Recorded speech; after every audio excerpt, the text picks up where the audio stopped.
আসসালামু আলাইকুম। জিও ফোনে যে জাভা অ্যাপ সাপোর্ট করে আপনারা হয়তো অনেকে জানেন না। আজকে দেখাবো কিভাবে জাভা অ্যাপ চালাবেন জিও ফোনে। জিও ফোনে জাভা অ্যাপস চালাতে হলে অবশ্যই একটা এমুলেটর অ্যাপস দরকার। অ্যাপসটি পেতে হলে অবশ্যই আপনাকে ভিডিওটি দেখতে হবে, কারণ ভিডিওর ভিতরে 4 সংখ্যার একটি কোড দেওয়া থাকবে। এই কোডটি লিখতে হবে, আর আমাদের গ্রুপের লিঙ্ক এই ভিডিওর ডিসক্রিপশনে দেওয়া থাকবে, সেখানে জয়েন হয়ে গ্রুপে পোস্ট করবেন, অ্যাপসটা পেয়ে যাবেন। চলুন দেখাই কিভাবে কাজ হয়। অ্যাপ স্টোরে যাবেন,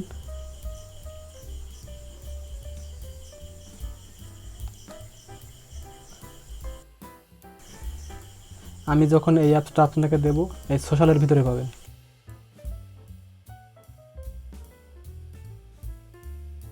আমার এখানে আছে, দেখা সেখান থেকে আসলে যাওয়া সাপোর্ট করে কিনা জিও ফোনে। এটা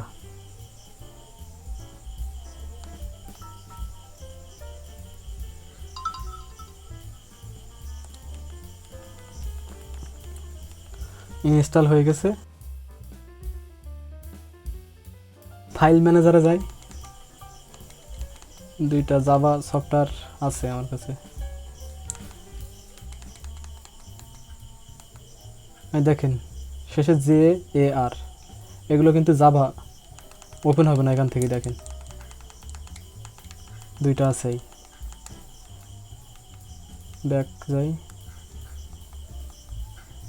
যেটা ইনস্টল দিলাম সেটাই।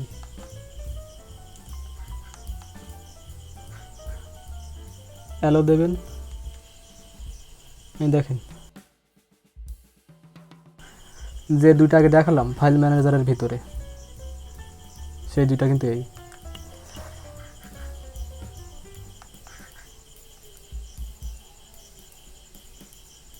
দেখেন এটা কিন্তু জাভা কাজ হচ্ছে, দেখেন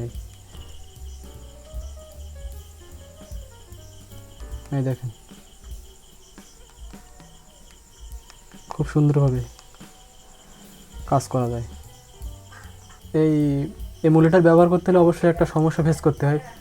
সমস্যাটা হচ্ছে, যেটা ওপেন করবেন যে অ্যাপসটা, তারপর এখান থেকে বের হতে পারবেন না। এটা চেপে মেমোরি ক্লিন করে নিতে হবে।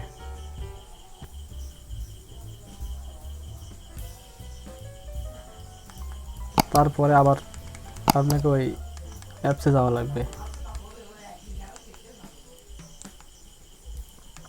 দ্বিতীয়টা ওপেন করি, এটা হচ্ছে ডিকশনারি। এটাও কিন্তু জিও ফোনে চলে। দেখেন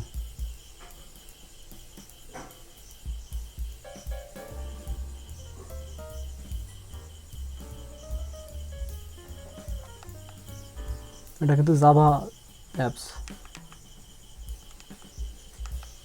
যারা জাভা ফোন ব্যবহার করছেন তারা ভালো রকমই জানেন।